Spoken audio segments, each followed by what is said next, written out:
Hi, I am going to show you how to edit this PowerPoint pixel art template. If you're wanting Google Slides, go back to the files because I have a separate video for that. This one is PowerPoint.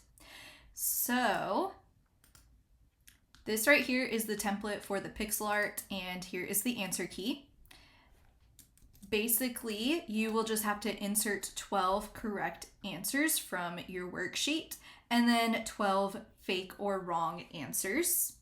And then this coloring template will be ready to go for your students, and it works with any 12 questions. So if you want to create your own 12 questions, I put a worksheet template down here.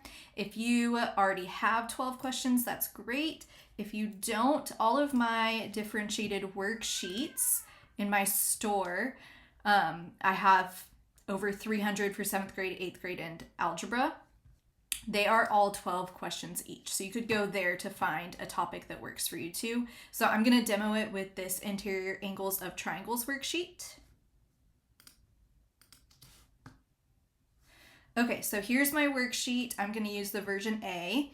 And the first thing you want to do is make sure that all of the answers are different. This will not work if you have any repeated answers. And it looks like all the answers are different, so I'm going to use this one right here. So I'm going to put this off to the side, and then I'm going to pull up the PowerPoint, and I just need to put these correct answers into my template. And I'm going to do it in the blank one first. This is interior angles of triangles.